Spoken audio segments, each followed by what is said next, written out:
بسم الله الرحمن الرحيم. ألف لام را، تلك آيات الكتاب وقرآن مبين. ربما يود الذين كفروا لو كانوا مسلمين. ذرهم يأكلوا ويتمتعوا ويلههم الأمل، فسوف يعلمون. وما أهلكنا من قرية إلا ولها كتاب معلوم. ما تسبق من أمة أجلها وما يستأخرون. وقالوا يا أيها الذي نزل عليه الذكر إنك لمجنون. لو ما تأتينا بالملائكة إن كنت من الصادقين. ما ننزل الملائكة إلا بالحق وما كانوا إذا منظرين. إنا نحن نزلنا الذكر وإنا له لحافظون. ولقد أرسلنا من قبلك في شيع الأولين. وما يأتيهم من رسول إلا كانوا به يستهزئون. كذلك نسلكه في قلوب المجرمين. لا يؤمنون به وقد خلت سنة الأولين. ولو فتحنا عليهم بابا من السماء فظلوا فيه يعرجون لقالوا إنما سكرت أبصارنا بل نحن قوم مسحورون. ولقد جعلنا في السماء بروجا وزيناها للناظرين. وحفظناها من كل شيطان رجيم. إلا من استرق السمع فأتبعه شهاب مبين. والأرض مددناها وألقينا فيها رواسي وأنبتنا فيها من كل شيء موزون. وجعلنا لكم فيها معايش ومن لستم له برازقين. وإن من شيء إلا عندنا خزائنه وما ننزله إلا بقدر معلوم. وأرسلنا الرياح لواقح فأنزلنا من السماء ماء فأسقيناكم وما أنتم له بخازنين. وإنا لنحن نحيي ونميت ونحن الوارثون. ولقد علمنا المستقدمين منكم ولقد علمنا المستأخرين. وإن ربك هو يحشرهم إنه حكيم عليم. السلام عليكم ورحمة الله وبركاته. إن الحمد لله نحمده ونستعينه ونستغفره ونعوذ بالله من شرور أنفسنا ومن سيئات أعمالنا من يهده الله فلا مضل له ومن يضلل فلا هادي له وأشهد أن لا إله إلا الله وحده لا شريك له وأشهد أن محمدا عبده ورسوله صلى الله تعالى عليه وعلى آله وصحبه وسلم تسليما كثيرا أما بعد فأعوذ بالله من الشيطان الرجيم بسم الله الرحمن الرحيم ألف لام را تلك آيات الكتاب وقرآن مبين وربما يود الذين كفروا لو كانوا مسلمين ذرهم يأكلوا ويتمتعوا ويلههم الأمل فسوف يعلمون আল্লাহ পাক রব্বুল আলমিনের যাবতীয় প্রশংসা যে আল্লাহ পাক রব্বুল আলমিন কোরআনে করিম নাজিল করেছেন এবং কোরআনে করিম দিয়ে আল্লাহ পাক আমাদের মতো অসংখ্য মানুষ এবং জিনকে তাদের অন্তরকে আলোকিত করেছেন। কোরআনে করিম দিয়ে আল্লাহ পাক রব্বুল আলমিন যেমন এক শ্রেণীর মানুষকে তাদের জীবনকে আলোকিত করেছেন, তাদেরকে সম্মানিত করেছেন, ঠিক তেমনি যারা কোরআনে করিমকে অস্বীকার করেছে, কোরআনে করিমের বিধিবিধান আল্লাহর এই সিলেবাসের বাস্তবায়ন করেনি বা বিশ্বাস করেনি, বিশ্বাস করলেও তা মেনে চলেনি, আল্লাহ পাক তাদেরকে ক্ষতিগ্রস্ত করেছেন, লাঞ্ছিত অপদস্থ করেছেন। ওয়ালা ইয়াজিদুল যালিমিনা ইল্লা খাসারা। নবী করিম সাল্লাল্লাহু আলাইহি ওয়াসাল্লাম বলেছেন, ইন্নাল্লাহ ইয়ারফাউ বিহাযাল কিতাবি আকওয়ামান ওয়া ইয়াদাউ বিহি আখারিন। নিঃসন্দেহে আল্লাহ পাক এই কিতাব মহাগ্রন্থ আল কোরআন দিয়ে বহু জাতিকে ওপরে উঠিয়েছেন, সম্মানিত করেছেন দুনিয়া এবং আখিরাতে। আল্লাহ পাকের সন্তুষ্টি তারা হাসিল করেছে। সমস্ত রকমের বিপদ, যেই বিপদ তাদের সর্বনাশ করে, তাদের ভবিষ্যৎকে অন্ধকার করে, আর আখিরাতের জীবন হচ্ছে আসল জীবন, তারপরে আল্লাহ পাক নেক লোকদেরকে দুনিয়া থেকে বঞ্চিত রাখেন না। আল্লাহ পাকের কিতাবের বাস্তবায়নকারীদেরকে দুনিয়াতেও মানসিক সার্বিক আল্লাহ পাক রব্বুল আলামিন শান্তি দিয়ে থাকেন, অল্পতেই আল্লাহ পাক তাদেরকে সন্তুষ্ট করে থাকেন। ওয়াযাউ বিহি আখারিন, এবং এই কোরআনে কারীম দিয়ে বহু জাতিকে আল্লাহ পাক লাঞ্ছিত অপদস্থ করেছেন। সালাত এবং সালাম নাজিল করেন মুহাম্মদুর রাসূলুল্লাহ সাল্লাল্লাহু আলাইহি সাল্লামের ওপর, যাকে আল্লাহ পাক সবচেয়ে বেশি সম্মানিত করেছেন, তার প্রতি কোরআনে কারীম নাজিল করেছে। কোরআনে কারীম নাজিল করে, এই কোরআনে কারীম তার প্রতি নাজিল করে আল্লাহ পাক তাকে শেষ রাসূল করেছেন। সমস্ত বিশ্বজাহানের মানুষের জন্য তাকে হিদায়াতকারী, সুসংবাদদাতা, মুবাশশির ও নযীর, সতর্ককারী করে আল্লাহ পাক প্রেরণ করেছেন। যারা মেনে নিয়েছে ভাগ্যবান হয়েছে। একই শহরের মানুষ, মক্কার মানুষ, যারা মেনে নিয়েছে তারা ভাগ্যবান হয়েছে। তাদের নামের সাথে কিয়ামত পর্যন্ত রাদিয়াল্লাহু আনহু চলতেই থাকবে। আবু বকর, ওমর, উসমান, আলী আর সাহাবায়ে কেরাম রাদিয়াল্লাহু আনহুম আজমাইন, মুহাজিরিন, আনসার। আর যারা অস্বীকার করেছে, আবু জাহাল, আবু লাহাব, তাদের নাম নেওয়ার তাদের বংশধর নেই, তাদের দোয়া দেওয়া তো দূরের কথা, তাদের সুনাম করা তো দূরের কথা। আজকে তাফসির হবে সূরাতুল হিজরের। সূরাতুল হিজর, এই সূরা দ্বিতীয় আয়াত থেকে শুরু হচ্ছে 14তম পারা। এই সূরার নাম সূরাতুল হিজর। হিজর নামকরণ হয়েছে। এই সূরার আয়াত নম্বর 80-তে আসহাবুল হিজরের কথা উল্লেখ করা হয়েছে, হিজরের অধিবাসী।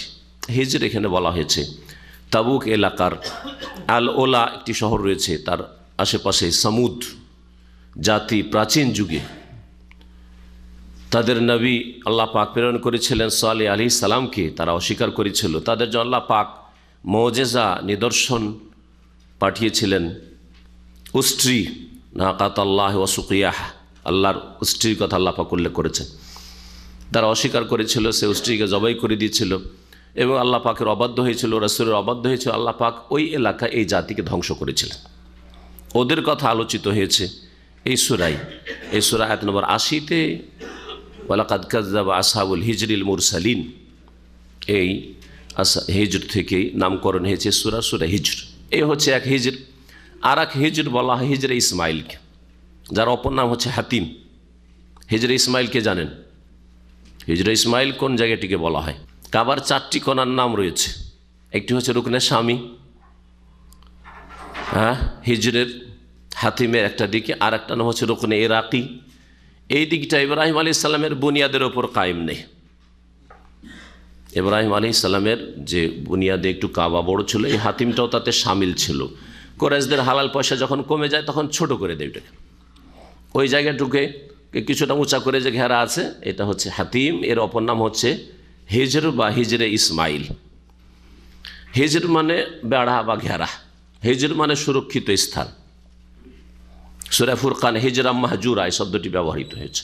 অপর দিকে দুটো কোণা রয়েছে ইয়ামানের দিকে, এই দুটোর একটিকে বলা হয় রুকনে ইয়ামানি, আর একটাও রুকনে ইয়ামানি, কিন্তু ওইখানে যেহেতু হাজরে আসওয়াদ আছে, হাজরে আসওয়াদে আসার আগে যে কোণাটি সেটা রুকনে ইয়ামানি বলা হয়, যেটা স্পর্শ করতে হয় সুন্নাত তওয়াফকারীদের জন্য, কিন্তু সেখানে চুমা দেওয়া সহি নয়, বিদআত। আর হাজরে আসওয়াদ যেখানে কালো পাথর রয়েছে, এখানে চুমা দেওয়া সম্ভব হলে চুমা দিবে, চুমা দেওয়া সম্ভব না হলে স্পর্শ করে চুমা দিবে ইত্যাদি। তো এই হচ্ছে রুকন। তো রুকনে শামি আর রুকনে ইরাকের মাঝখানে রয়েছে যে ঘেরাটা, এই ঘেরাটা কাবারই একটা অংশ, একে বলা হয় হিজর বা হিজরে ইসমাইল। আল্লাহ পাক রব্বুল আলামিন এখানে ওই তাবুক এলাকার ওলা, আল ওলা শহরের যেখানে সামুদ সম্প্রদায়কে ধ্বংস করা হয়েছিল, তাদের কথা হিজর উল্লেখ করেছেন, এই নামে নামকরণ হয়েছে। এই সূরা মক্কি সূরা, রাসূলুল্লাহ সাল্লাল্লাহু আলাইহি ওয়াসাল্লামের মক্কি জীবনে নাযিল হয়েছে। যখন রাসূলুল্লাহ সাল্লাল্লাহু আলাইহি ওয়াসাল্লাম সাহাবায়ে কেরামদেরকে ঠাট্টা বিদ্রুপ করতো, উপহাস করতো, হেয় প্রতিপন্ন করতো, আর কাফেররা এদের কোনো পরোয়াই করতো না, এরা আবার কী করে নেবে, সেই সময়গুলিতে নাযিল হয়েছে। কোরআনে কারীমের ভাষা, এই সূরার ভাষা বা ভঙ্গিমা তাই প্রমাণ করে। এই সূরার মূল বিষয়বস্তু হচ্ছে আকীদার বিষয়বস্তু, কারণ মক্কি জীবনে রাসূলুল্লাহ সাল্লাল্লাহু আলাইহি ওয়াসাল্লামের ওপর আকীদা সম্পর্কীয় আয়াতগুলি নাযিল হয়েছে। আর ওর বাহ্যিক লক্ষণ হচ্ছে ছোট ছোট আয়াত, আয়াত খুব বড় লম্বা নয়। মদিনায় যে আয়াতগুলি সূরাগুলি নাযিল হয়েছে দেখবেন আয়াত খুব লম্বা লম্বা, সূরা বাকারার আয়াত, সূরা আলে ইমরান, এগুলো আয়াত বড় বড় লম্বা লম্বা আয়াত, কারণ বিধিবিধান আহকাম মাসাইলের জন্য লম্বা কথার প্রয়োজন রয়েছে, কিন্তু আকীদার জন্য সংক্ষেপে বলাই যথেষ্ট রয়েছে।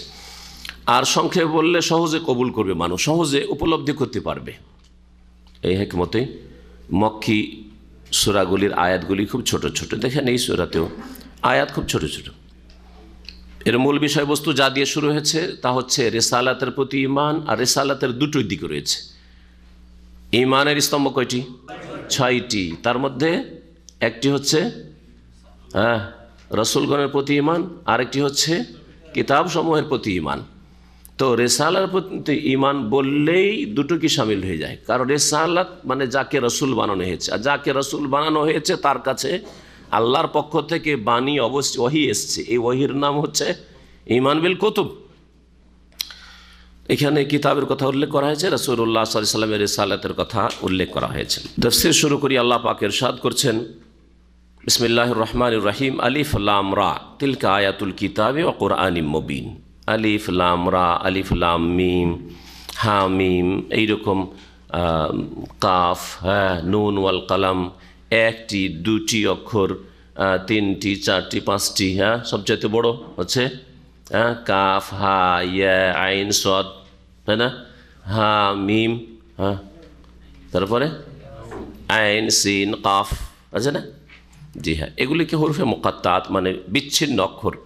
কোরআনে কারীমের সূরাগুলির বিভিন্ন সূরা, সবগুলি সূরার নয়, বেশ কিছু সূরার শুরুতে আল্লাহ পাক রব্বুল নাযিল করেছেন। এগুলির অর্থ রাসূলুল্লাহ সাল্লাল্লাহু আলাইহি ওয়াসাল্লাম বলেও দেননি নিজে থেকে, আর সাহাবীরা কেউ জিজ্ঞেস করেননি, এই জন্য এগুলির উদ্দেশ্য আল্লাহই ভালো জানেন। তবে এগুলির মাধ্যমে চ্যালেঞ্জ করা হয়েছে, এই কথাটি, এই বিষয়ে যে বলা হয়েছে এটা সবচাইতে সহি কথা। আর এতে আরেকটি জিনিস যেটা রয়েছে সেটা হচ্ছে যে সাধারণ ভাষায় যে মানুষ কথা বলে যে কোনো যুগের, সেই ভাষায় যদি আপনার কোনো কিছু বলেন তাহলে অত মনোযোগী হবে না। কিন্তু যেই ভাষা মানুষ রাত দিন বলে, সচরাচর যেই ভাষাগুলি বলে, যেই কথাগুলি বলে, যেইভাবে ধরেন একটা জিনিসের বিজ্ঞাপন দিচ্ছেন, আর বিজ্ঞাপনে সাধারণ ওই আগের যুগে চলে আসছে 50 বছর 100 বছর থেকে বিজ্ঞাপন দেওয়ার তরিকা, ওই তরিকা যদি বিজ্ঞাপন দেন তো ওতে আকর্ষণ নেই।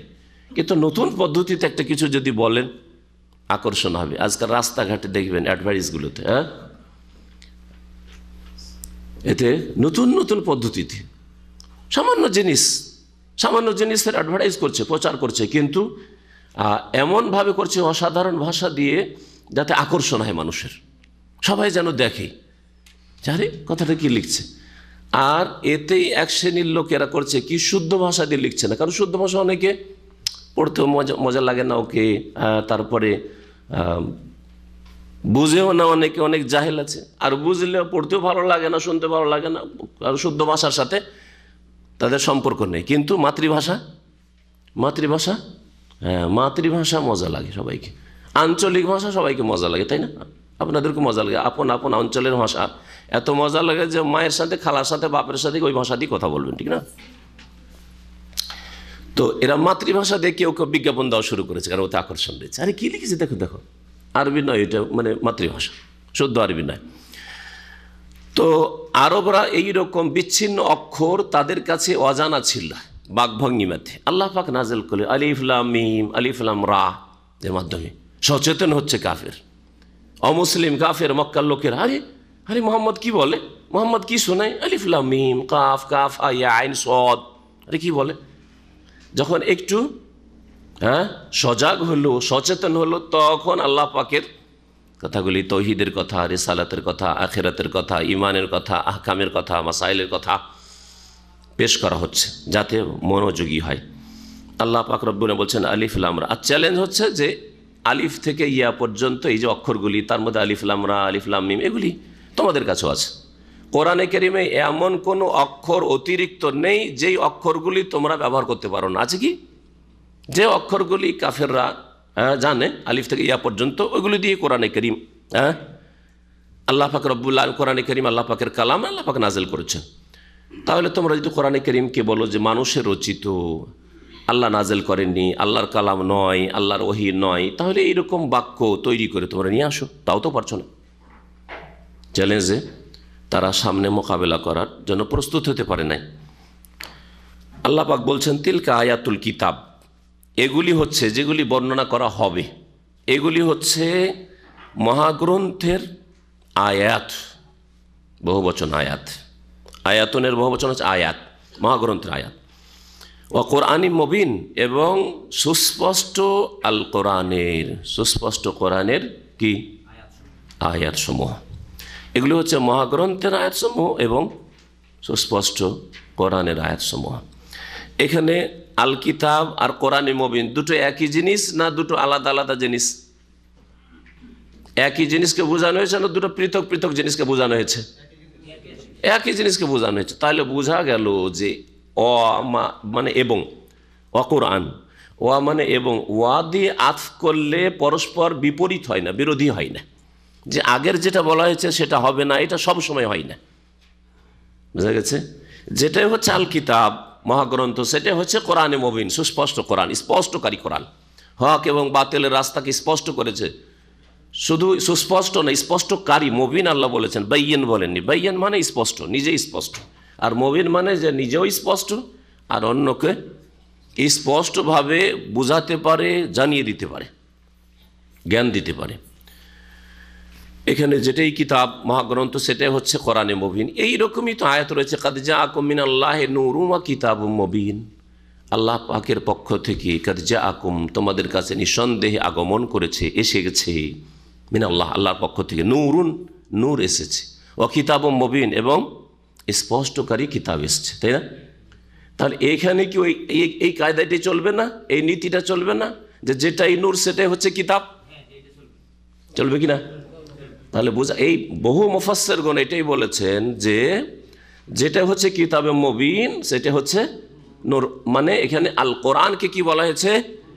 নূর বলা হয়েছে। এটা হচ্ছে একটি তাফসীর। সুতরাং বিদআতপন্থীদের শব্দ দিয়েও, শব্দ দিয়ে, এই নূর দিয়েও এই দলিল পেশ করা যে নবী নূরের, নূর আগমন করেছেন মানে নবী নূরের, এটাও তাদের সাব্যস্ত হয় না।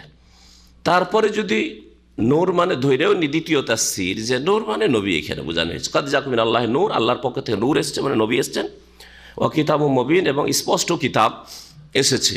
নূর মানে নবী আর কিতাবে মুবিন মানে কোরআনে কারীম। তাহলে আল্লাহ পাক রব্বুল আলামিন এই নূর মানে হেদায়েতের নূর, হ্যাঁ, রাস্তা দেখাবার নূর, জান্নাতের পথের নূর, এই নয় যে শারীরিকভাবে নূর, হ্যাঁ, সৃষ্টিগতভাবে নূর, তিনি নূরের পয়দা, এই কথা তো বোঝানো হয়নি। যদি এই কথাই হয় যে তিনি সৃষ্টিগত, তাকে নূর দিয়ে পয়দা করা হয়েছে, তাহলে অন্য একটি আয়াত নয়, অনেকগুলি আয়াত রয়েছে যেখানে বলা আছে, হে নবী তুমি বলো ইন্নামা আনা বাশারুন মিসলুকুম, আমি তোমাদের মতো মানুষ ছাড়া আর কিছুই নই। তো বাশার এক জায়গায়, কয়েক জায়গায় বাশার, আর আরেক জায়গায় নূর মানে বলবেন নূর থেকে সৃষ্টি নবী। তাহলে কোরআনে কি দ্বন্দ্ব আছে না? আল্লাহ ভুলে গেছেন এক জায়গায় এক কথা, আরেক জায়গায় আরেক কথা? হ্যাঁ, না জেনে শুনে আল্লাহ পাক রব্বুল আলামিন এইরকম পরস্পর বিরোধী কথা নিজের কিতাবে নাজিল করেছেন? এটা অসম্ভব, দুটোই অসম্ভব, তাই না? আল্লাহ পাক রব্বুল আলামিন আরেকটি আয়াতে কোরআনে কারীমকে নূর বলেছেন। কোরআনে কারীমকে কি বলেছেন? ওয়া আনজালনা ইলাইকুম নূরাম মুবিনা, তোমাদের উদ্দেশ্যে আমি স্পষ্টকারী নূর নাজিল করেছি। কি নাজিল করেছেন তাহলে? এখানে কি বোঝানো হয়েছে? কোরআনকে। তাহলে ওই আয়াতে কোরআন বলা হয়েছে। তাহলে বোঝা গেল যে এখানে যখন নূরাম মুবিনা বলে, তো ওই কাদ জাআকুম মিনাল্লাহি নূরুন, ওর মানে হচ্ছে কোরআন। হ্যাঁ, তারপরে যখন কোরআনে কারীমকে নূর বলা হইলে কোনো বিদাতি কথা বলে না কোরআন নূরের পয়দা, শুনেছেন? হ্যাঁ, না কোরআনকে মখলুক বলছে তারা, মুতাজিলাদের মতো, তাও তো বলছে না, তাই না? তো কোরআন নূরের নয়, কোরআন নূরের নয়। তারপর আল্লাহ বলছেন নূরাম মুবিনা, আমি স্পষ্টকারী নূর নাজিল করেছি। তাহলে এই নূর কোরআন কিসের নূর? কোরআন নূর আছে নাকি? হ্যাঁ, কোরআন নূর আছে, হেদায়েতের নূর আছে। সৃষ্টিগতভাবে কোরআন মখলুক না, কোরআন আল্লাহ পাকের সিফাত গুণ। আর কোরআনে কারীম নূর নয় এই অর্থে, হ্যাঁ, তার গুণের দিক থেকে হচ্ছে নূর, কি যে আলো দানকারী, হেদায়েত দানকারী। কোরআনে কারীমে হেদায়েত রয়েছে। আল্লাহ পাক রব্বুল আলামিন তারপরে বলছেন রুবামা ইয়াওয়াদ্দুল্লাযীনা কাফারু লাউ কানু মুসলিমিন। তাহলে এখানে ঈমানের বিষয়, আকীদার বিষয়, কিতাব, এগুলি আল্লাহ পাকের পক্ষ থেকে নাযিল হয়েছে। এই আয়াতগুলি মহাগ্রন্থ আল কোরআন আয়াত, এগুলি মানুষের রচিত নয়। তারপরে আল্লাহ পাক রব্বুল আলামিন আখিরাতের কথা বলছেন, আখিরাতের কথা বলছেন। সেই সময় কাফেরদের দশা কি হবে? বলছেন রুবামা ইয়াওয়াদ্দুল্লাযীনা কাফারু, কোন এক সময় কাফেররা আকাঙ্ক্ষা করবে, কোন এক সময় ইয়াওয়াদ্দু, ওয়াদ্দা ইয়াওয়াদ্দু মানে হচ্ছে পছন্দ করা, আকাঙ্ক্ষা করা, আক্ষেপের সাথে কোনো কিছু চাওয়া, হাত ছাড়া হয়ে গেছে, আক্ষেপ করছেন, হাই এটা পেলাম না কেন, হইল না কেন, যদি এটা হতো।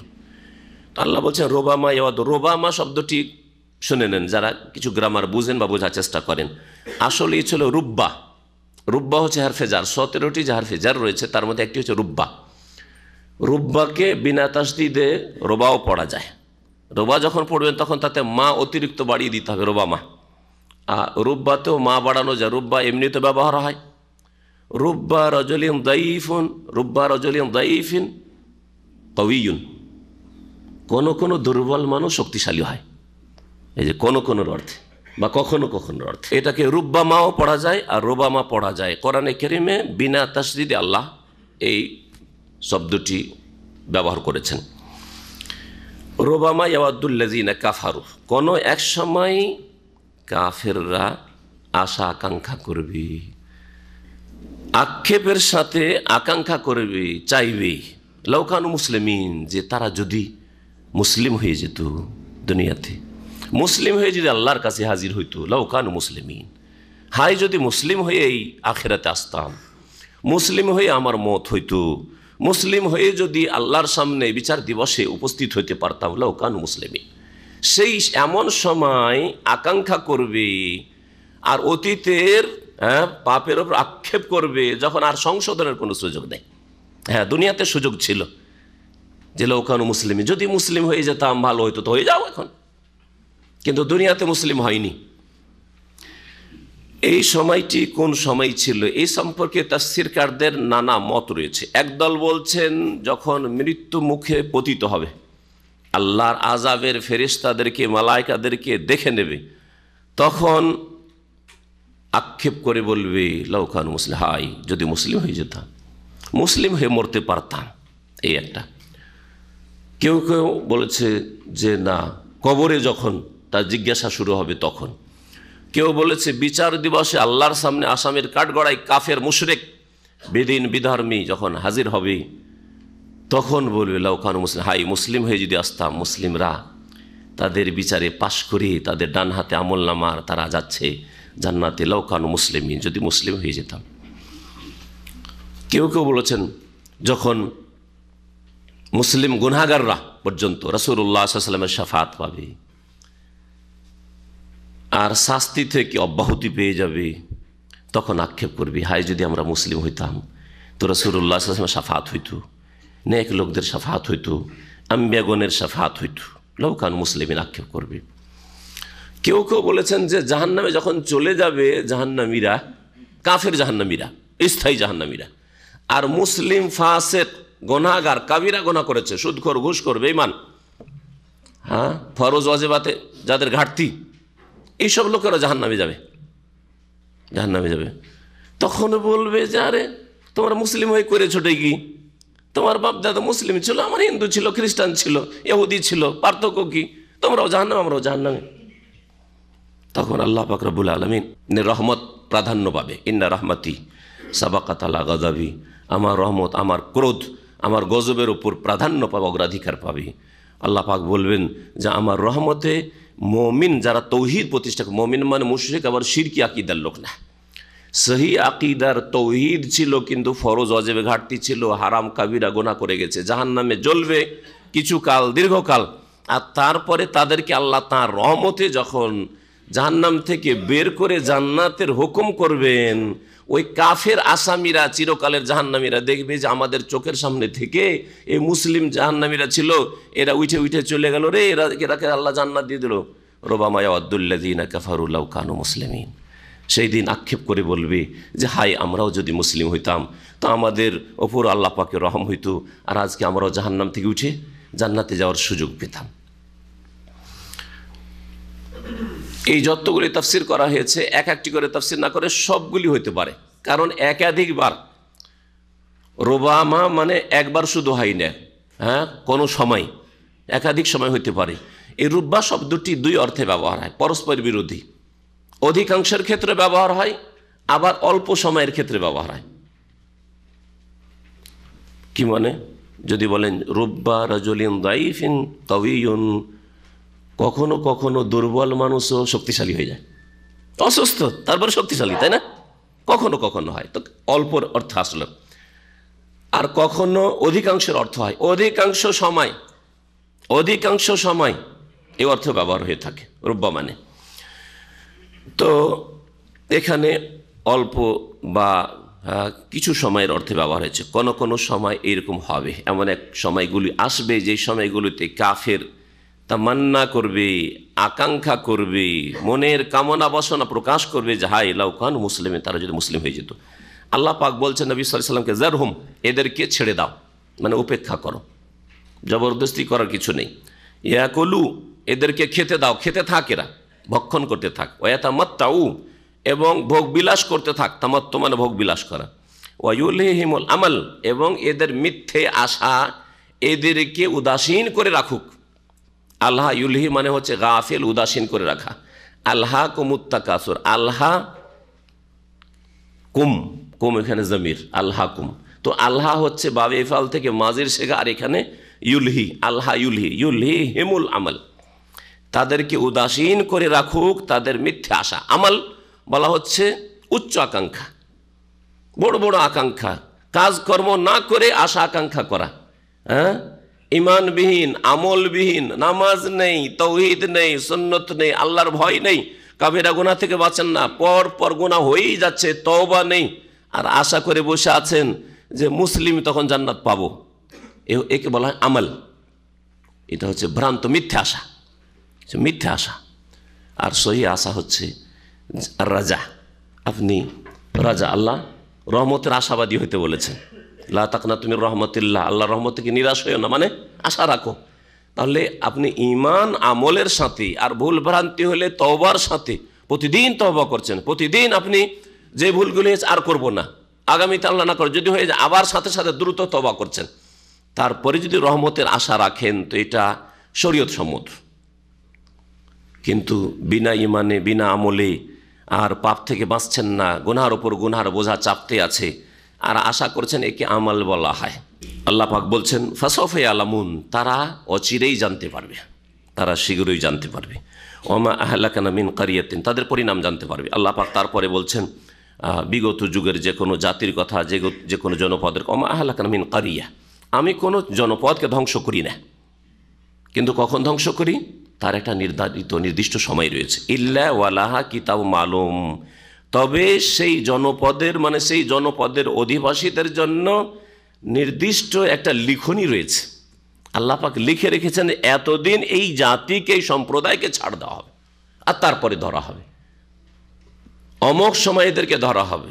এইরকম পরিস্থিতি গিয়ে এতদিন ছাড় দেওয়া হবে, 100 বছর, 200 বছর, 400 বছর, আল্লাহ পাক ছেড়ে দেন না। রাশিয়ার কমিউনিস্টদেরকে, সোভিয়েত ইউনিয়নের কমিউনিস্টদেরকে আল্লাহ পাক 70 বছর জুলম অত্যাচারে ছাড় দিয়েছেন। মোগলদেরকে আল্লাহ পাক 800 বছরের মুসলিম শাসকদেরকে ছাড় দিয়েছেন, ছেড়ে দেননি। এরকম প্রতিটি জাতিকে আল্লাহ পাক রব্বুল আলামিন ছাড় দিয়েছেন। কাফের মুশরিকদেরকে, মক্কার মুশরিক কাফেরদেরকে 300 বছর আল্লাহ ছাড় দিয়েছেন, 300 বছর আর শিরক করতে দেখেছে। রাসূলুল্লাহ সাল্লাল্লাহু আলাইহি ওয়াসাল্লাম আগমনের সাথে আর মক্কা বিজয়ের সাথে, বদর ওহুদ, তারপর মক্কা বিজয়ের সাথে এদের সর্বনাশ হয়েছে। যে কোনো জাতির জন্য কিতাবুন মালুম, নির্দিষ্ট লিখনি রয়েছে। মা তাসবিকু মিন উম্মাতিন আজালাহা মা ইস্তাখির, আল্লাহ পাক বলছেন কোন জাতি তাদের নির্ধারিত সময়কে অগ্র পশ্চাৎ করতে পারবে না।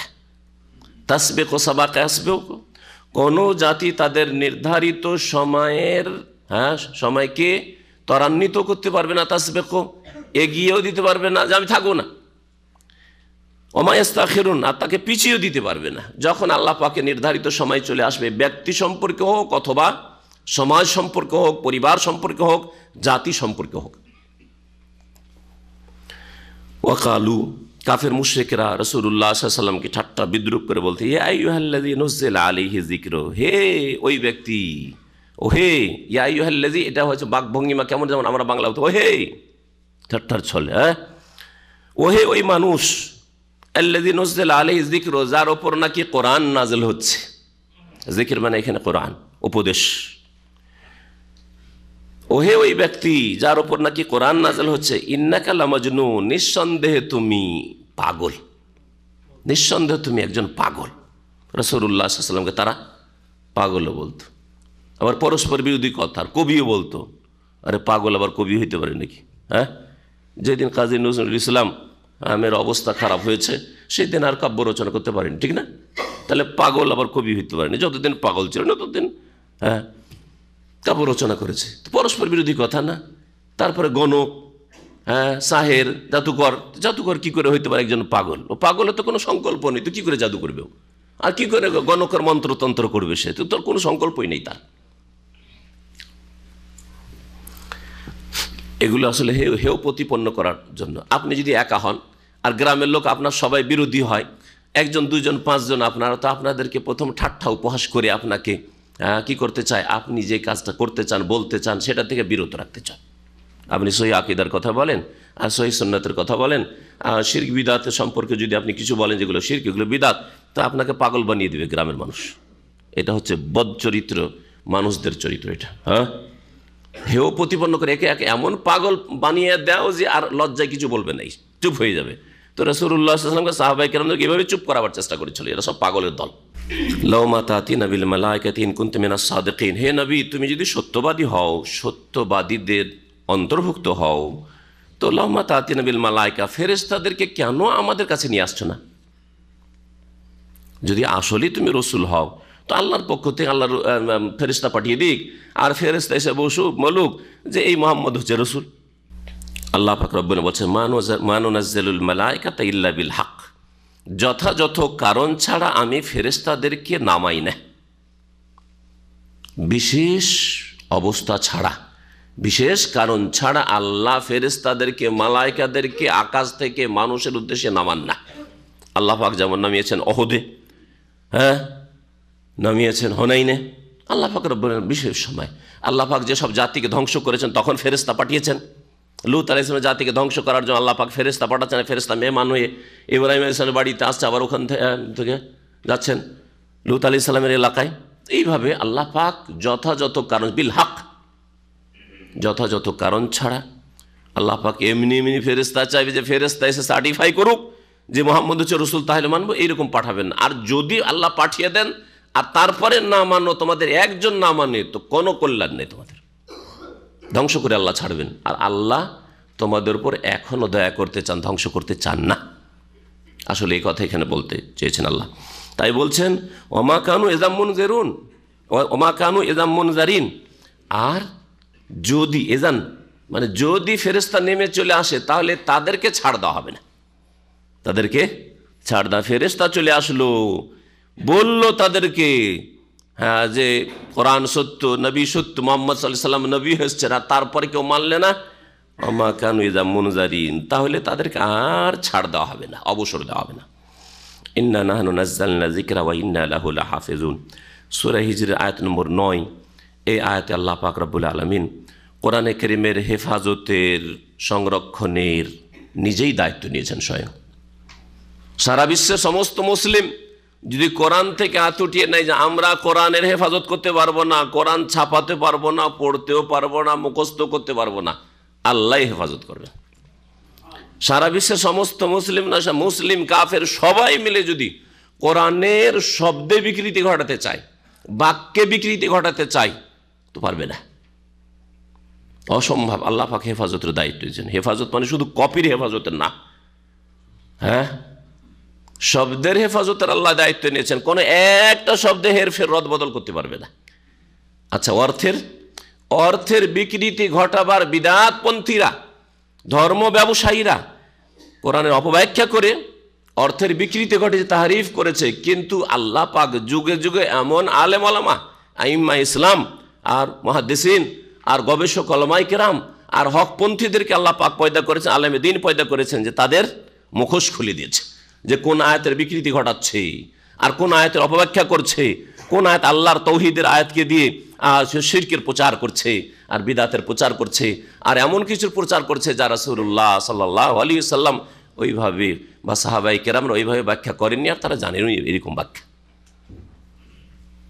যেমন পীর মুরিদির ব্যবসা কোরআন থেকে, পীর ধরার অকাট্য দলিল কোরআন থেকে, আউযুবিল্লাহ আউযুবিল্লাহ। কোরআন অর্থের বিকৃতি, শব্দের বিকৃতি ঘটাতে পারেনি। কোনো জায়গায় পীর শব্দ নিয়ে আসক্ত দেখি, কোনো জায়গায় কোরআনে কারিমে তাসাউফ শব্দ নিয়ে আসক্ত, সুফিইজম, সুফিয়াত এই শব্দটি নিয়ে আসক্ত দেখি। অসম্ভব শব্দে বিকৃতি ঘটাতে পারবে না, কিন্তু অর্থে বিকৃতি ঘটিয়েছে।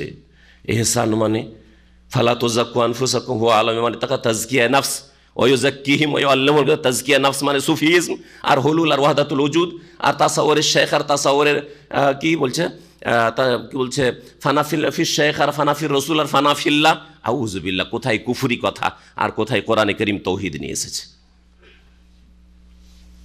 তো অর্থের বিকৃতি ঘটাবার চেষ্টা করেছে, তারপরে আলেম ওলামাদেরকে আল্লাহ পাক আইম্মায়ে হক যুগে যুগে থাকবে, লা তাযালু তায়ফাতুম মিন উম্মতি যাহিরিনা আলাল হক লা ইয়াদুররুহুম মান খাযালাহুম হাত্তা ইয়াতি আমরুল্লাহ ওয়া হুম আলা যালিক ওয়া হাত্তা তাকুমাস সাহ। অন্য হাদিসে রয়েছে আমার উম্মতে একটি দল, লা তাযালু তায়ফাতুম মিন উম্মতি যাহিরিনা আলাল হক, সত্যের উপর বিজয়ী থাকবে, সত্য কথা প্রচার করতে থাকবে, লা ইয়াদুররুহুম মান খাযালাহুম, যারা তাদেরকে অপদস্থ লাঞ্ছিত করতে চাইবে, গালমন্দ করতে চাইবে, অপমান করতে চাইবে, কখনো তাদেরকে অপদস্থ করতে পারবেন না। হাত্তা ইয়াতি আমরুল্লাহ, যতক্ষণ পর্যন্ত আল্লাহর কিয়ামতের নির্দেশ না আসবে। হাত্তা তাকুমাস সাহ, অন্য রিওয়ায়াতে রয়েছে যতক্ষণ পর্যন্ত কিয়ামত না আসছে। আর কিয়ামতের আগে কোরআন উঠে যাবে, দিন উঠে যাবে, লা ইয়াবকা মিনাল ইসলাম ইল্লা ইসমু, নাম শুধু থেকে যাবে, ততদিন পর্যন্ত আল্লাহ পাক রব্বুল আলামিন তার দিনের হেফাজত করবেন। সহি আকীদার লোক অবশ্যই থাকবে, সারা পৃথিবীতে ছড়িয়ে ছিটিয়ে থাকবে, কিন্তু থাকবে। আপনার এলাকায় না থাকতে পারে, কিন্তু অন্য এলাকায় থাকবে। আপনার দেশে যদি না থাকে, অন্য কোনো দেশে থাকবে, অবশ্যই থাকবে, অবশ্যই থাকবে। আর হকপন্থীরা সবসময় তাদের সংখ্যা স্বল্প থাকে। কখনো আপনি মেজরিটিতে পাবেন না, কারণ আল্লাহ তো কোরআনে বলেছেন কালিলুম মিন ইবাদিয়াশ শাকুর। আল্লাহ পাক রব্বুল আলামিন বলছেন ইন্না নাহনু নাযালনা যিকরা, নিঃসন্দেহে আমি উপদেশ নাজেল করেছি। আর যিকর আল কোরআনকে বোঝানো হয়েছে। অনেক তাফসীরকাররা বলছেন শুধু কোরআন না, যিকর উপদেশ, সুতরাং ওহীকে বোঝানো হয়েছে। আর ওহী মতলু কোরআনে কারীম যা তেলাওয়াত করা হয়, আর ওয়াহি গায়র মাতলু রাসূলুল্লাহ সাল্লাল্লাহু আলাইহি ওয়াসাল্লামের হাদিস, রাসূলুল্লাহ যা করেছেন, বলেছেন আর অনুমোদন দিয়েছেন। কোরআন হাদিস দুটোকেই বোঝানো হয়েছে, দুটোকেই বোঝানো হয়েছে। কোরআনে কারীমের শব্দের হেফাজত আল্লাহ পাক কোরআনে কারীম করে দিয়েছেন। মানুষ লাখ লাখ মুসলিম ছেলেমেয়েরা হাফেজে কোরআন রয়েছে। হ্যাঁ, কোরআনে কারীমের অর্থ, সহি অর্থ জাননেওয়ালা হাজার হাজার ওলামায়ে হক রয়েছেন, ওলামায়ে দ্বীন রয়েছে আর থাকবেন। হাদিসের হেফাজত কেমন করে? হাদিসের হেফাজতের জন্য সহি জয়ীফ জালের মাঝে পার্থক্য তামিজ করাবার জন্য আল্লাহ পাক যুগে যুগে আইম্মা ইসলাম, মুহাদ্দিসিনে কেরাম তাদেরকে পয়দা করেছেন। তারা সহিকে আলাদা করে রেখে দিয়েছেন, জয়ীফ জালকে আলাদা করে রেখে দিয়েছেন, চিহ্নিত করে দিয়েছেন যে কোনটা জাল, কোনটা জয়ীফ, কোনটা সহি। যারা জানার চেষ্টা করলো জানলো, যারা জানার চেষ্টা করলো না অন্ধকারে থাকলো। এইভাবে আল্লাহ পাক কোরআন হাদিসের হেফাজতের দায়িত্ব নিয়েছেন। ইন্না নাহনু নাজ্জালনা যিকরা, নিঃসন্দেহে আমি উপদেশ নাজিল করেছি, ওয়া ইন্না লাহু লাহাফিজুন, নিঃসন্দেহে আমি তার সংরক্ষক, তার সুরক্ষাকারী, হেফাজতকারী।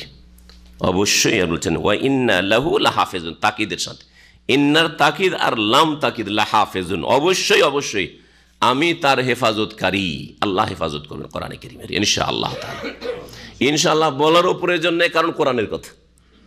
ইনশাআল্লাহ কোনো সন্দেহ থাকলে ইনশাআল্লাহ আমি কালকে ইনশাআল্লাহ আপনাদের মাঝে বক্তব্য করব। সন্দেহ আছে কি নাই? সন্দেহ আছে। আজকে সন্দেহ চলে আসবো কিনা, অনেক চিন্তার পরে চিন্তা করলাম যে চলে যায়, যদি আওয়াজ সাথ দেয় তো দিল, আর না হলে ফিয়ামানিল্লাহ।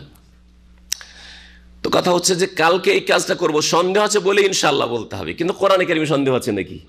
সুতরাং আল্লাহ পাক কোরআনের হেফাজত করবেন, ইনশাআল্লাহর কোনো প্রয়োজন নেই, নিশ্চিত, তাই না? ওয়া ইন্না লাহু লাহাফিজুন। জি, পক্ষান্তরে শুনেন আর অন্য কিতাব তাওরাত, ইনজিল, জাবুর, আগের যে আসমানি কিতাবগুলি ছিল সেগুলোর হেফাজতের কোনো একটিরও দায়িত্ব আল্লাহ নেননি, বরং সেই দায়িত্ব ন্যস্ত করেছেন ওই উম্মতগুলির জ্ঞানীদের ওপর, আলেমদের ওপর। এর দলিল শুনবেন, সূরা মায়েদার আয়াত নম্বর 44 রয়েছে।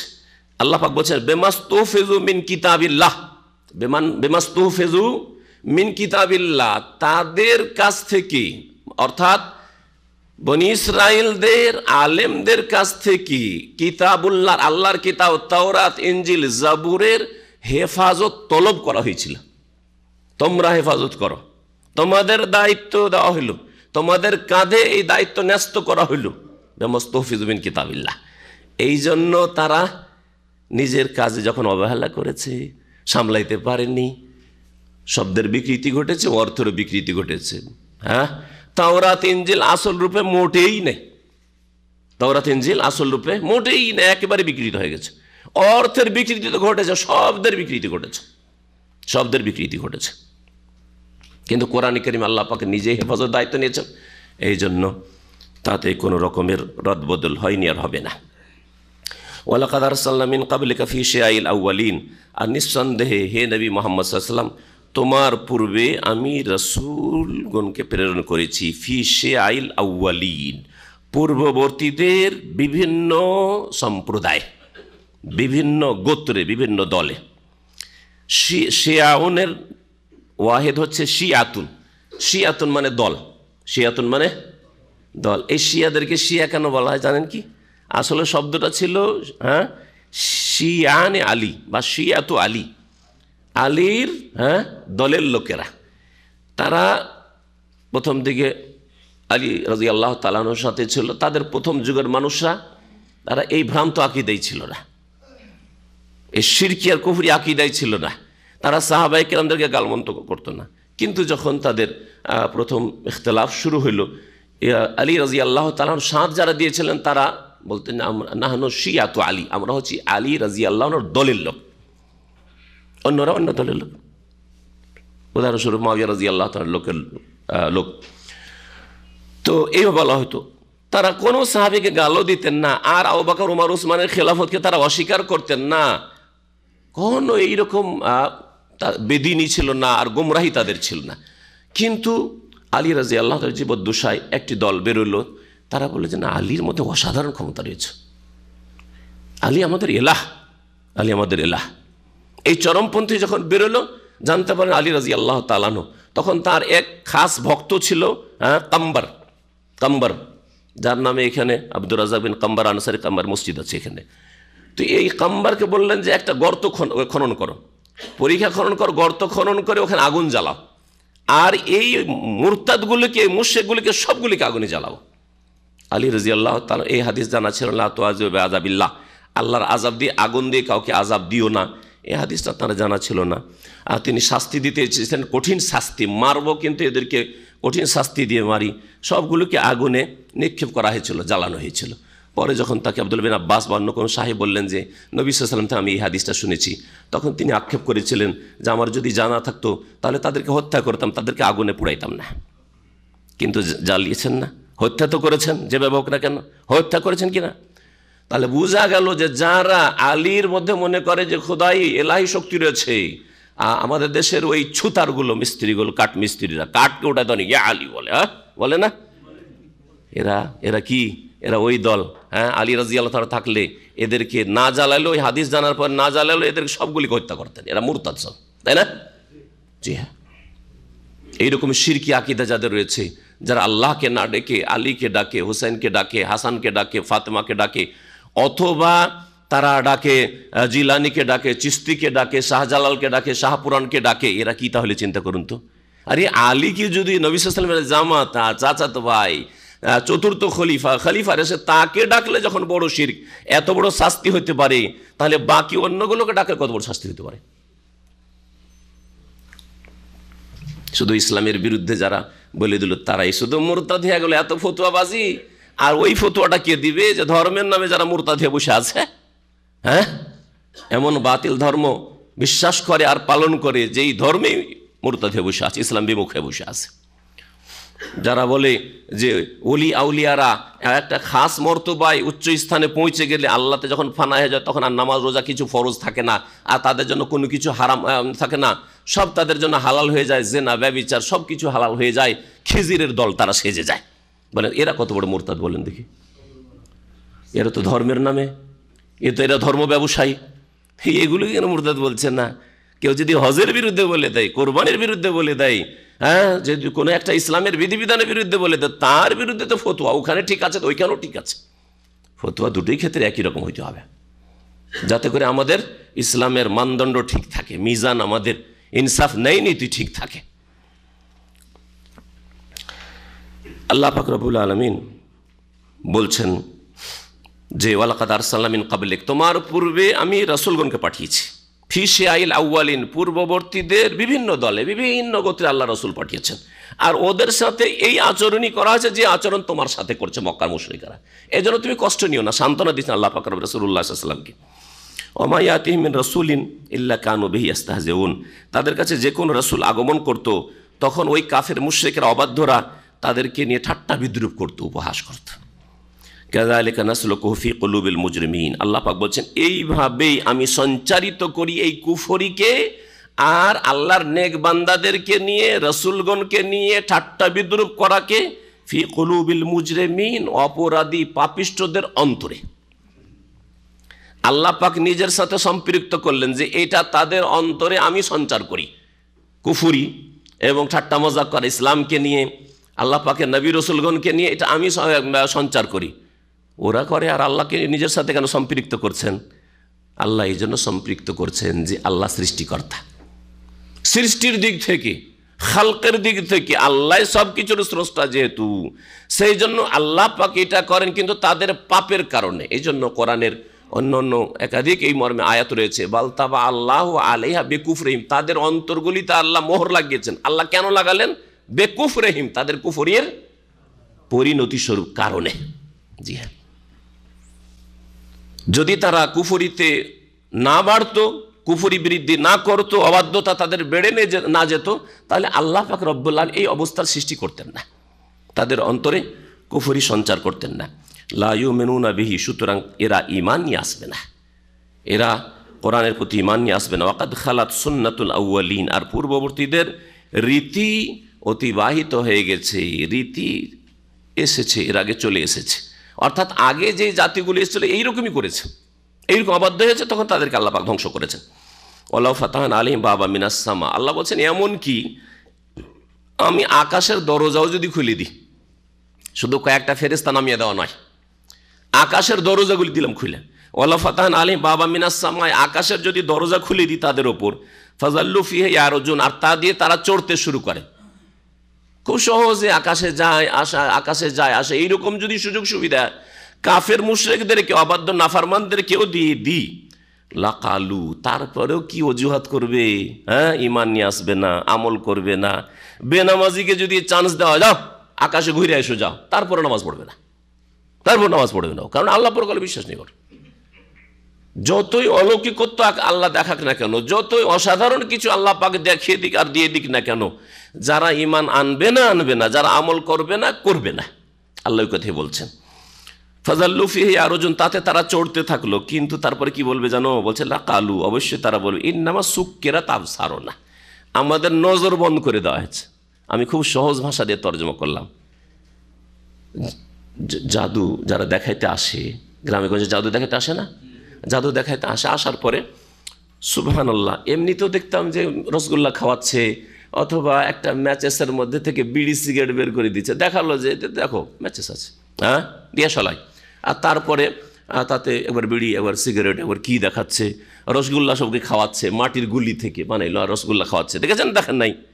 আচ্ছা, তারপরে একবার জবাই করে দিল, সুবহানাল্লাহ, ছোটোকালে জবাই করে দিল, তখন মনে মনে কান্না শুরু করে, হাই রে ছেলেটাকে জবাই করে দিল, মরে যাবে, আর মরেই গেল, ছেলেটা চিৎকার করছে। আমি নিজের কথা বলছি, বুঝতাম না ওইসব যে আসলে এগুলো আসলে নজর বন্ধ করা। হ্যাঁ, তো এগুলোকে আমাদের আঞ্চলিক ভাষা বলে নজর বন্ধ করা, নজর দৃষ্টি আর বন্ধ করে দেওয়া, মানে আপনার নজরে কি করা হয়েছে? হ্যাঁ, দৃষ্টিভ্রম ঘটানো হয়েছে, দৃষ্টিভ্রম ঘটানো আসলে যেটাকে বলা হয়। তো সাক্কারা ইউসাক্কির আরবিতে মানে বন্ধ করা, আজকাল এই শব্দটা ব্যবহার করা, আমি মনে করতাম এটা একেবারে তাদের মাতৃভাষা, কিন্তু শুদ্ধ ভাষা, কোরআনের ভাষা। বলে সাক্কিরিল বাব, জানে না? বলে না, সাক্কির মানে দরজাটা বন্ধ করো। জি হ্যাঁ, ইন্নামা সুক্কিরাত আবসারুনা, আমাদের দৃষ্টি কি করে বন্ধ করা? দৃষ্টিভ্রম ঘটানো হয়েছে, আমাদের নজর বন্ধ করা হয়েছে। জি হ্যাঁ, সুক্কিরাত আবসারুনা, আসলে কিছু না। এই যে আকাশে যাচ্ছে আসছে, তারপর বলছে আসলে আকাশে যায়নি, আর আকাশে দরজা আছে এটাও নেই, কিন্তু আমাদের কি লেগে গেছে? জাদু লেগে গেছে, এটা আমাদের নজর বন্ধ করে দিয়েছে, দেখে লাগছে এরকম আমাদের, তারপরও মিথ্যা মনে করবে, তারপরে নামাজ ধরবে না, তারপরে ঈমান ইসলামের দিকে ফিরে আসবে না। এই জন্য মুজিজা দিয়ে শুধু সংশোধন হয়ে যাবে, কখনো সংশোধন হবে না। বাল নাহনু কওমুম মাসহুরুন, বরং আমরা জাদুগ্রস্ত জাতি, আমাদেরকে জাদু করে দেওয়া হয়েছে, আমাদের শুধু চোখে জাদু না, পুরো শরীরে জাদু করে দেওয়া হয়েছে। এই জন্য আমরা আকাশে যাচ্ছি আসছি, সব জাদু, এগুলো কিচ্ছু না, আসলে বাস্তব কিছু নেই। ওয়ালাকাদ জাআলনা ফিস সামাই বুরুজা ওয়া যায়্যানাহা লিন-নাযিরিন, আল্লাহ পাক রব্বুল আলামিন এখন তার আকাশ আর আকাশে যে সব কিছু আল্লাহ সৃষ্টি করেছেন, এসবের কথা আল্লাহ পাক উল্লেখ করেছেন। আর আকাশ পথকে আল্লাহ পাক সুরক্ষিত করেছেন, আকাশ পথকে সুরক্ষিত করেছেন যাতে করে আকাশ থেকে কোনো কিছু, আকাশে যে ফয়সালা হচ্ছে সেগুলি জিন শয়তান জেনে তারপরে গণকদের কানে কানে না বলে দিতে পারে, আর গণকদের বাজার গরম হয়ে যায়, তারপরেও যাওয়ার চেষ্টা করে। বিশেষ করে কোরআনে কারীম নাজেল হওয়া যখনই শুরু হয়েছে, রাসূলুল্লাহ সাল্লাল্লাহু আলাইহি ওয়াসাল্লামকে যখন থেকে রাসূল করা হয়েছে, তখন থেকে আকাশ পথকে একেবারে শক্ত পাহারা দিয়ে সুরক্ষিত করে দেওয়া হয়েছে। তার আগে যেত আর বসে থাকতো উপরে গিয়ে, আকাশ পথে যেত আর ফেরেশতাদের কাছাকাছি বসতো, আলাপ আলোচনা শুনতো, আর শোনার পরে কি হইলো ফয়সালা ওপর থেকে শুনছে, একে অপরকে শুনছে ফেরেশতারা, প্রথম আকাশের ফেরেশতারা আলোচনা করছে যে আজকে এই হবে, আগামী বছর এই হবে, এই যে ইলেকশন হতে যাচ্ছে এতে এই জিতবে, আর এরপরে এদের উত্থান হবে, কারো পতন হবে, ওই কথাগুলি শুনে এসে গণকদের বলে দিত, আর গণকরা তখন তাদের এই পেশার বাজার গরম করত, চলতো তাদের ব্যবসা। রাসূলুল্লাহ সাল্লাল্লাহু আলাইহি ওয়াসাল্লামের আগমনের সাথে সাথে, রেসালাতের সাথে সাথে এই রাস্তাকে সুরক্ষিত করে দেয়, আর যেতে দেওয়া হয় না। কেন? যাতে করে কোরআনে কোনো রকম রদবদল না করে দিতে পারে, না হলে যাবে কোরআন ওইদিকে, কোরআনের কথা, হ্যাঁ কোরআন নাজল হচ্ছে, কি আয়াত, এই সূরা এই আয়াতগুলি নাজল হবে, একটু শুনে এসে দৌড় দিয়ে, যদি শুনে নিতে পারতো দৌড় দিয়ে এসে গণকদেরকে বলে দিত, আর গণকরে ওই আয়াত শোনাচ্ছে, আর রাসূলুল্লাহ সাল্লাল্লাহু আলাইহি ওয়াসাল্লাম শোনাচ্ছেন। তাই রাসূলুল্লাহ সাল্লাল্লাহু মূল্য থাকতো কথার, হ্যাঁ তুমি রসুল বলছো, তারা তোমার আগে ওই গণকও শুনিয়েছে। আপনার কাছে একটা খবর, কেউ গুরুত্বের সাথে, আর শুনেছেন এইরকম আজকে একটা শ্রীকোতে ঘটনা ঘটেছে, আপনি এমন করে শোনাতে চাইছেন যেন আপনি একটা গুরুত্বপূর্ণ সংবাদ দিচ্ছেন, আর তারপর যেন ঘটনা শুনে ও এটা তো আমি কালকেই শুনেছি, আপনার কথা কিছু গুরুত্ব থাকলো না, তাই না? কোনো গুরুত্ব থাকলো না। এইরকম একেবারে যেন হালকা না করে দেওয়া হয়। আর কোরআন হেফাজত যেন থাকে, কোরআনের ওহির যেন হেফাজত হয়। এই জন্য আকাশ পথে জিন শয়তানগুলি যাওয়ার চেষ্টা করলে তাদেরকে উল্কাপিণ্ড দিয়ে আঘাত করে ধ্বংস করে দেওয়া হতো, জ্বালিয়ে দেওয়া হয়। কেউ পালিয়ে আসতে সক্ষম হয়, আর কেউ পাগল হয়ে যায়, হয় জ্বলে যায় আর নয় পাগল হয়ে যায়, আর না হলে পালিয়ে আসতে সক্ষম হয়। যেমন সহিহ বুখারীতে মর্মে লম্বা হাদিস রয়েছে। আল্লাহ পাক রব্বুল আলামিন বলছেন, ওয়ালাকাদ জাআলনা ফিস সামায়ে বুরুজা, নিঃসন্দেহে আমি আকাশে বুরুজ সৃষ্টি করেছি, গ্রহ নক্ষত্র সমূহ সৃষ্টি করেছি। বুরুজের বহু বচন হচ্ছে বুরুজ। আজকাল বুরুজ কাকে বলা হচ্ছে? টাওয়ার, ইংরেজিতে টাওয়ার, আর আরবিতে কি বলা হচ্ছে? বুরজ, বুরজুদ দাম্মাম, দাম্মাম টাওয়ার বলা হচ্ছে। বুরজুল খলিফা, আল খলিফা টাওয়ার।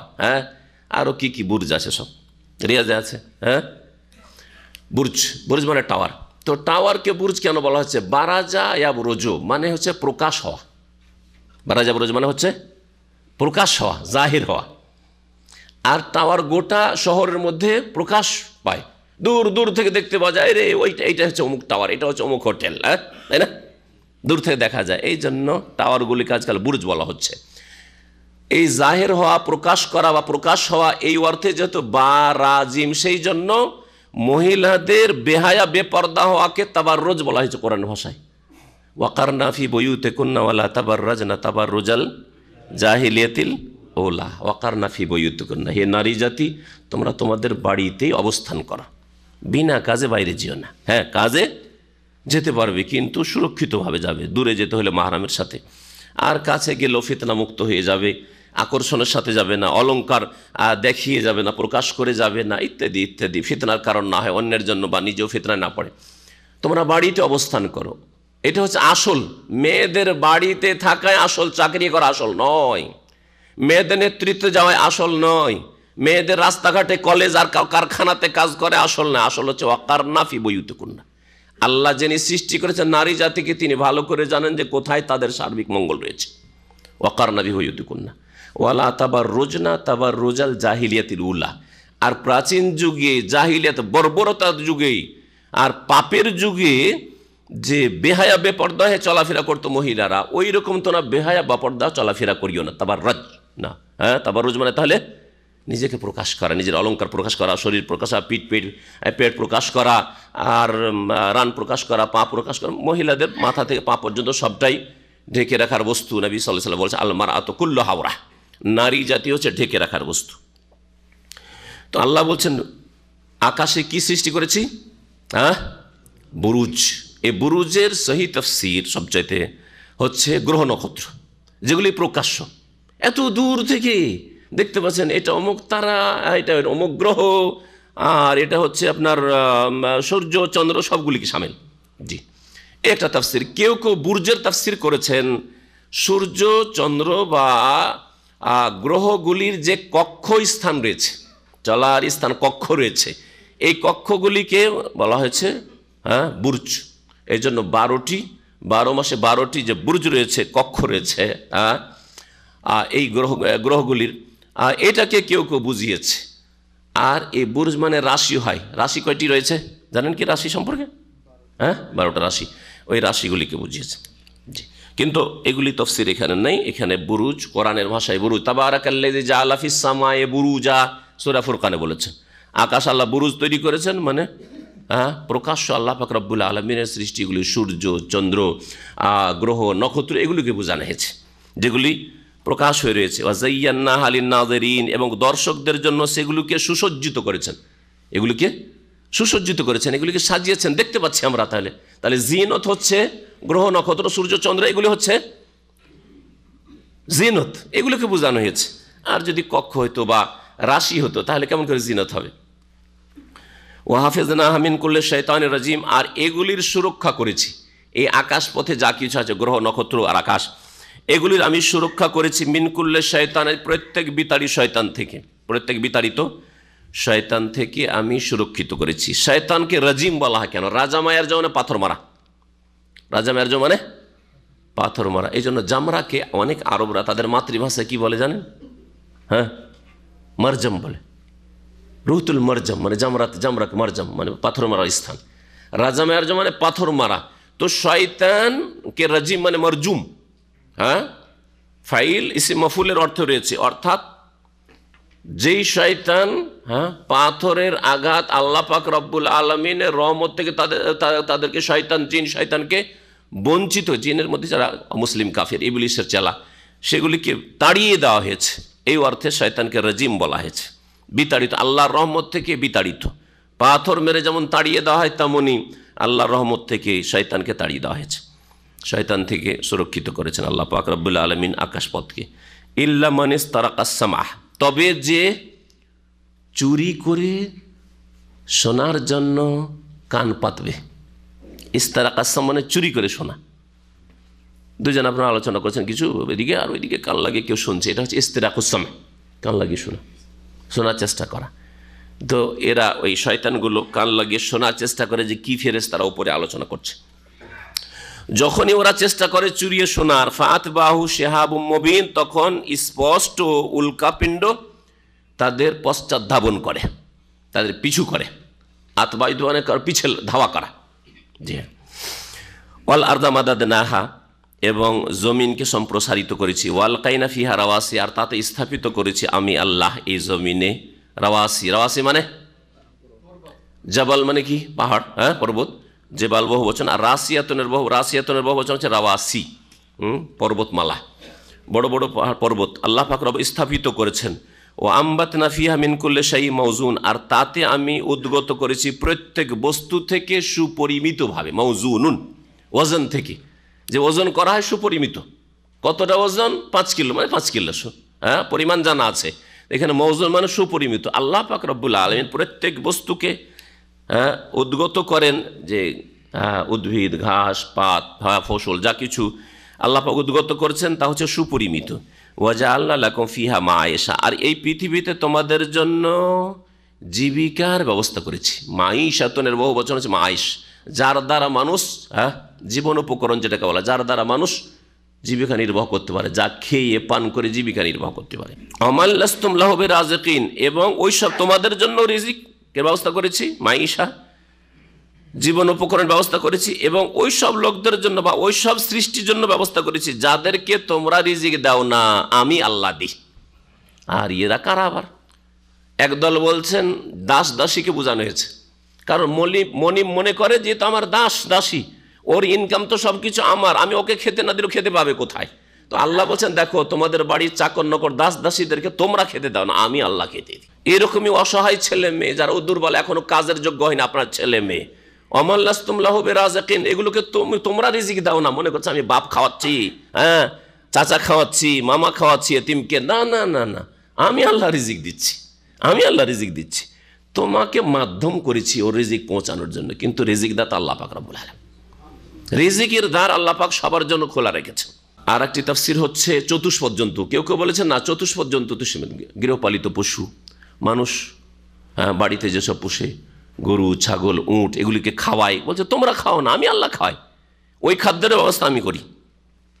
ওয়াইম মিন শাইইন ইল্লা ইনদানা খাজ, এমন কোন সৃষ্টি নেই যে যার ভান্ডার আমার কাছে নেই। আল্লাহ বলছেন এমন কিছু নেই যার ভান্ডার আমার কাছে। তাহলে আল্লাহ পাক রব্বুল আলামিন এই কথা বলছেন এমন কোন মানুষ নেই যার রিজিকের ভান্ডার না নেই। মানুষ ছাড়াও এমন কিছু নেই সারা পৃথিবীতে, আল্লাহ ছাড়া সব কিছু সেই, সবার রিজিক।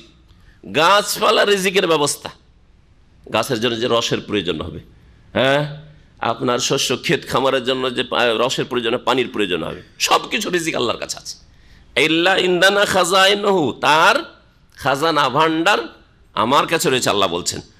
তাহলে আল্লাহর কাছে আপনার আমার ছেলে মেয়েদের রিজিক আছে, আপনি কেন নিজের কাঁধে চাপিয়ে নিচ্ছেন মূর্খামি করে, আর বলছেন আমি খাওয়াইতে পারবো না, সেজন্য আমার 2টো ছেলে মেয়ে যথেষ্ট, একটি যথেষ্ট।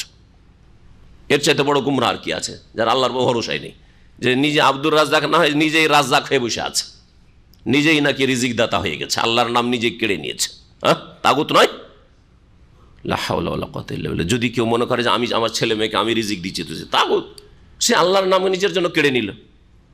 সে তো মুখে বলছে না, কিন্তু কাজে বলছে, তার বিশ্বাসে বলছে যে আমি খাওয়াচ্ছি, সেজন্য পারবো না আমি ছেলে মেয়ে মানুষ করতে, সেজন্য আমি ছেলে মেয়ে নিই না। আল্লাহ বলছেন যে আমি একসাথে দিয়ে দিই না।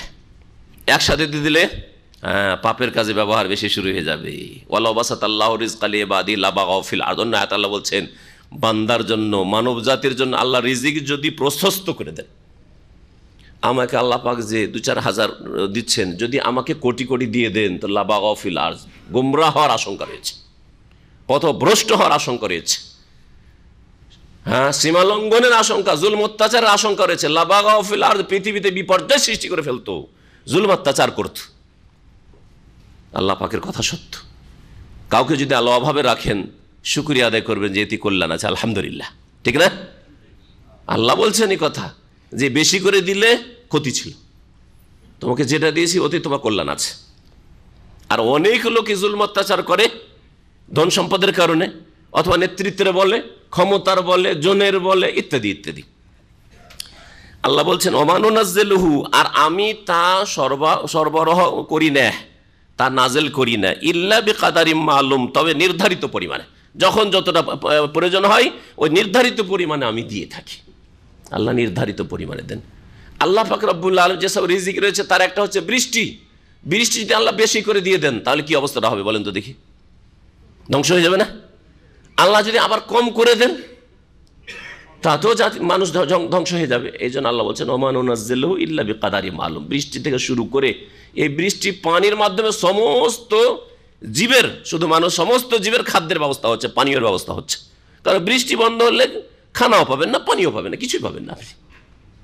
আল্লাহ বলছেন আমি নির্ধারিত পরিমাণে নাজেল করে থাকি, সরবরাহ করে থাকি। ওয়া আরসালনা রিয়াহা লাওয়াকিহা, আর আমি বাতাসকে প্রেরণ করি। আরসালা মানে প্রেরণ করা। লাওয়াকিহ লিখাতুনের বহুবচন। লিখা বলা হয় গাভীন উটনিকে, গাভীন স্ত্রীকে কি বলা হয়? লিখাতুন বলা হয়। তো লিখাতুনের বহুবচন হচ্ছে লাওয়াকিহ। তো গাভীনকে কেন বলা হয়? ওর পেট ভর্তি থাকে, তাই না? পেটে বাচ্চা ভরা আছে। তো এখানে আল্লাহ পাক বাতাসকে বলছেন যে বাতাসের পেট ভরা আছে, মানে বাতাস বৃষ্টির ভারে ভাড়া, বৃষ্টিবাহী, বৃষ্টির ভারে ভারাক্রান্ত, বৃষ্টি ভরা বাতাস। আল্লাহ বলছেন ওয়া আরসালনা রিয়াহা লাওয়াকিহ, আমি বৃষ্টিবাহী বাতাস প্রেরণ করি। ফাআনজালনা মিনাস সামাই মান, অতঃপর আমি আকাশ থেকে, ওপর থেকে বৃষ্টি বর্ষণ করি। ফাআসতাইনাকুম, অতঃপর তোমাদেরকে তা পান করিয়ে থাকি। ওয়ামা আনতুম লাহু বিখাজিরিন, আর তার রক্ষক তোমরা নও। এই পানি যে আল্লাহ বৃষ্টির নামালেন, সেটা তোমরা রক্ষা করতে পারবে না, যে সংরক্ষণ করে রেখে দেবো, ক্ষমতা নেই তোমাদের। আল্লাহ যদি মনে করেন এই পানিকে পাতালে নামিয়ে দেবেন, পানি খুঁজে পাবে না। কোথায় গেল এত বৃষ্টি, কোথায় গেল পানি খুঁজে পাচ্ছেন না। আল্লাহ পাক বলছেন ওমা আনতুম লাহু বিখাজিরিন ওয়া ইন্না লানাহনু নুহয়ি ওয়া নুমীত, আর আমি আল্লাহ মানুষকে জীবন দান করি, ওয়া নুমীত, আর মৃত্যু দান করি। ওয়া নাহনুল ওয়ারিসুন, আর আমি হচ্ছি একমাত্র উত্তরাধিকারী, মালিক, সমস্ত মালিকানার অধিকারী। নাহনুল ওয়ারিস, আল্লাহ পাক হচ্ছেন ওয়ারিস। সব কিছু ধ্বংস হয়ে যাবে, সকলে ধ্বংস হয়ে যাবে। আল্লাহ পাক আসমান, ইন্না নাহনু নারিসুল আরদা ওয়া মান আলাইহা, আমি জমিন এবং জমিনের উপর যা কিছু রয়েছে ভূপৃষ্ঠে সব কিছুর একাই অধিকারী হব, মালিক হব। ওয়ালাকাদ আলিমনাল মুস্তাকদিমিনা মিনকুম ওয়ালাকাদ আলিমনাল মুস্তাখিরিন, আর আমি নিঃসন্দেহে জানি তোমাদের মধ্যে যারা অগ্রগামী। ওয়ালাকাদ আলিমনাল মুস্তাখিরিন, নিঃসন্দেহে আমি জানি তোমাদের মধ্যে যারা পশ্চাৎগামী, যারা এগিয়ে আছে আর যারা পিছিয়ে আছে। কারা, কি বুঝিয়েছেন? সবচেয়ে প্রসিদ্ধ তাফসীর আব্দুল্লাহ বিন আব্বাস রাদিয়াল্লাহু তাআলা আনহুমা করেছেন, তাফসীর ইবনে কাসির রয়েছে। সেটা হচ্ছে যারা অতীতে চলে গেছে তাদেরকে আল্লাহ জানেন। আদম আলাইহিস সালাম থেকে শুরু করে আজ পর্যন্ত যারা মারা গেছে তারা হচ্ছে মুস্তাকদিমিন, আগে যারা চলে গেছে তাদেরকেও আল্লাহ জানেন। কাউকে এই নয় জুলুম করে চলে গেছে, পাপ করে চলে গেছে, আল্লাহ ভুলে গেছেন, ছেড়ে দিয়েছেন, না, সবকে জানেন। আর মুস্তাখিরিন, যারা বর্তমানে আছে এখন জীবিত, আর কিয়ামত পর্যন্ত যারা আসবে তাদেরকে আল্লাহ জানেন। এটা সবচেয়ে প্রসিদ্ধ তাফসীর। আর কেউ কেউ বলেছেন ওয়ালাকাদ আলিমনাল মুস্তাকদিমিনা ফিত তাআত, নেকির কাজে কারা অগ্রগামী তাদেরকে আল্লাহ জানেন। আর কে পশ্চাৎগামী, কে পেছন দিকে হয়ে নামাজের টান, পিছা টান, তাদেরকে আল্লাহ জানেন। কে আগের দিকে আগ্রহের সাথে নামাজ পড়ে, আর কে নিরুপায় হয়ে, বাধ্য হয়ে, সমাজের চাপে, পরিবারের চাপে, অথবা যে কোনো কারণে দুনিয়ার গরজে ইবাদত বন্দিগি করে, সবকে আল্লাহ জানেন কি অগ্রগামী আর কি পশ্চাৎ, ইবাদত বন্দিগির ক্ষেত্রে, তাআত আনুগত্যের ক্ষেত্রে। আর কেউ কেউ এই আয়াতকে ফিট করেছেন ওই সব মুনাফিকদের ওপর যারা নামাজ পড়তে আসতো পিছন দিকে থাকতো, আবার পিছন দিকে তাদের পিছনে মহিলারা আছে, মহিলার পাশে দাঁড়াবে, পুরুষদের কাতার আগে হইতো, তারপরে মহিলাদের কাতার, তো মহিলাদের পাশাপাশি দাঁড়ায়, সামনের দিকে যাবে না।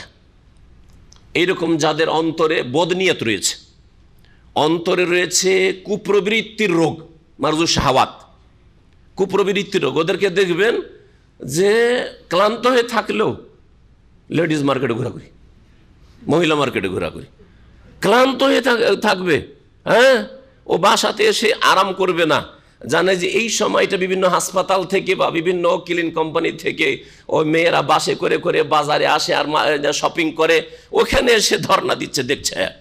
আউযুবিল্লাহ, ওদেরকে আল্লাহ জানেন, ওদেরকে আল্লাহ জানেন, জি হ্যাঁ, সবকে আল্লাহ জানছেন যে কি কি করছো।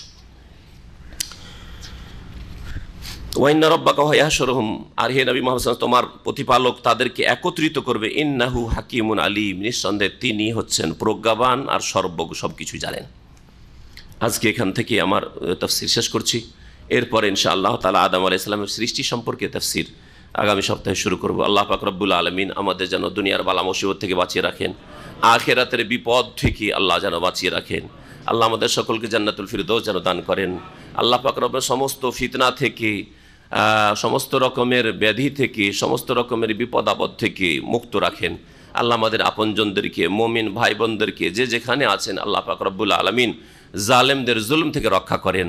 আল্লাহ পাক মজলুমের যেন সাহায্য করেন, আল্লাহ যেন মজলুমদের সাহায্য করেন। আল্লাহ পাক রব্বুল আলামিন মুসলিমেরা অসহায়, তাদের তুমি সাহায্য করো, তাদের মদত করো। মুসলিমদেরকে তোমার দিনের দিকে ফিরে আসার তুমি তৌফিক দান করো। আল্লাহ আমাদেরকে জান্নাতের পথে ফিরে আসার তৌফিক দান করো, আমাদের গুনাহমুক্ত হওয়ার তুমি তৌফিক দান করো। সুবহান রাব্বিকা রাব্বিল ইজ্জাতি আম্মা ইয়াসিফুন ওয়া সালামুন আলাল মুরসালিন ওয়াল হামদুলিল্লাহি রাব্বিল আলামিন।